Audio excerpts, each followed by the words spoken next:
ಯಾದಗಿರಿ ಜಿಲ್ಲಾ ಕ್ರೀಡಾಂಗಣದಲ್ಲಿ ಬೇಸಿಗೆ ಕ್ರೀಡಾ ತರಬೇತಿ ಶಿಬಿರ ಆಯೋಜಿಸಲಾಗಿದೆ.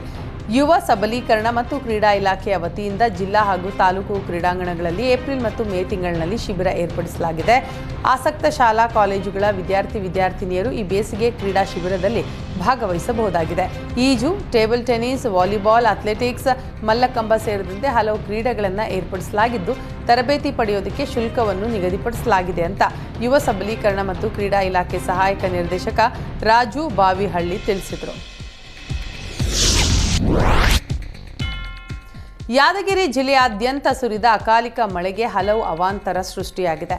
ಜೊತೆಗೆ ಜಿಲ್ಲೆಯ ಹಲವು ಕಡೆ ಬೆಳೆದು ನಿಂತ ಭತ್ತ ನೆಲಕಚ್ಚಿದೆ. ಯಾದಗಿರಿ ಜಿಲ್ಲೆ ಸುರಪುರ ತಾಲೂಕಿನ ಕೆಂಬಾವಿ, ಪರಸನಹಳ್ಳಿ, ಫತ್ತೇಪುರ, ನಗನೂರು ಸೇರಿದಂತೆ ಹಲವು ಗ್ರಾಮದಲ್ಲಿ ನೂರಾರು ಎಕರೆಯ ಭತ್ತ ಬೇಸಿಗೆ ಮಳೆಗೆ ಹಾನಿಯಾಗಿದೆ. ಕೆಲವೇ ದಿನಗಳಲ್ಲಿ ಭತ್ತವನ್ನು ಕಟಾವು ಮಾಡಿ ಲಾಭದ ನಿರೀಕ್ಷೆಯಲ್ಲಿದ್ದ ರೈತರಿಗೆ ಕೈಗೆ ಬಂದ ತುತ್ತು ಬಾಯಿಗೆ ಬರದಂತಾಗಿದೆ. ಇನ್ನು ಅಪಾರ ಪ್ರಮಾಣದ ಭತ್ತ ನೆಲಕಚ್ಚಿದ್ದರಿಂದ ರೈತಾಪಿ ವರ್ಗ ಮತ್ತೆ ಸಂಕಷ್ಟಕ್ಕೆ ಸಿಲುಕಿದ್ದು, ಕೂಡಲೇ ಸರ್ಕಾರ ಬೆಳೆ ಹಾನಿಯ ಸರ್ವೆ ನಡೆಸಿ ಪರಿಹಾರ ನೀಡುವಂತೆ ಆಗ್ರಹಿಸಿದರು. ಚಿಕ್ಕಮಗಳೂರಿನ ಕಾಫಿ ಕ್ಯೂರಿಂಗ್ ಒಂದರಲ್ಲಿ ಬೆಂಕಿ ಕಾಣಿಸಿಕೊಂಡಿದೆ. ಮೂಡಿಗೆರೆ ಪಟ್ಟಣದ ಹೊರವಲಯದಲ್ಲಿರುವ ಮುದ್ರೆ ಮನೆ ಕಾಫಿ ಕ್ಯೂರಿಂಗ್ನಲ್ಲಿ ಈ ಘಟನೆ ನಡೆದಿದೆ. ಅಪಾರ ಪ್ರಮಾಣದ ಕಾಫಿ ಹೊಟ್ಟು ಬೆಂಕಿಗೆ ಆಹುತಿಯಾಗಿದೆ.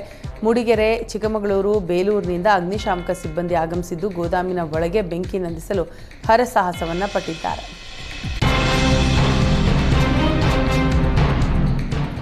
ದಾವಣಗೆರೆ ಜಿಲ್ಲಾ ಎಸ್ಪಿ ಮೋರ್ಚಾ ಜಿಲ್ಲಾಧ್ಯಕ್ಷ ಬಿಎಚ್ ವೀರಭದ್ರಪ್ಪರನ್ನ ಪರಿಷತ್ ಸ್ಥಾನಕ್ಕೆ ಪರಿಗಣಿಸುವಂತೆ ಆಗ್ರಹಿಸಿ ಪ್ರತಿಭಟನೆ ನಡೆಸಿತು.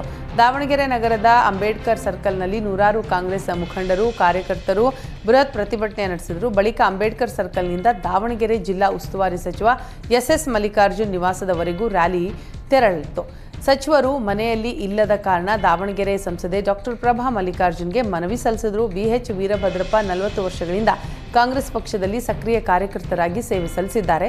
ವೀರಭದ್ರಪ್ಪರನ್ನ ಎಂಎಲ್ಸಿ ಮಾಡದೇ ಇದ್ದರೆ ದಲಿತರು ಕಾಂಗ್ರೆಸ್ ಕೈಬಿಡುವುದಾಗಿ ಎಚ್ಚರಿಕೆಯನ್ನ ಕೊಟ್ಟಿದ್ದಾರೆ. ಬಿಜೆಪಿಯಿಂದ ಯತ್ನಾಳ್ ಉಚ್ಚಾಟನೆ ಮಾಡಿದ್ರು. ಬೆಂಬಲಿಗರ ಆಕ್ರೋಶ ಮಾತ್ರ ಕಮ್ಮಿ ಆಗಿಲ್ಲ. ಬಿಜೆಪಿ ಹೈಕಮಾಂಡ್ ವಿರುದ್ಧ ರಾಷ್ಟ್ರೀಯ ಹೆದ್ದಾರಿಯಲ್ಲಿ ಯತ್ನಾಳ್ ಬೆಂಬಲಿಗರು ಪ್ರತಿಭಟಿಸಿದರು. ಯತ್ನಾಳ್ ಭಾವಚಿತ್ರಕ್ಕೆ ಕ್ಷೀರಾಭಿಷೇಕ ಮಾಡಿ ಜಯಘೋಷ ಕೂಗಿದರು. ಯತ್ನಾಳ್ ಉಚ್ಚಾಟನೆ ಕೂಡಲೇ ವಾಪಸ್ ಪಡಿಬೇಕು ಅಂತ ಬೆಂಬಲಿಗರು ಒತ್ತಾಯಿಸಿದರು.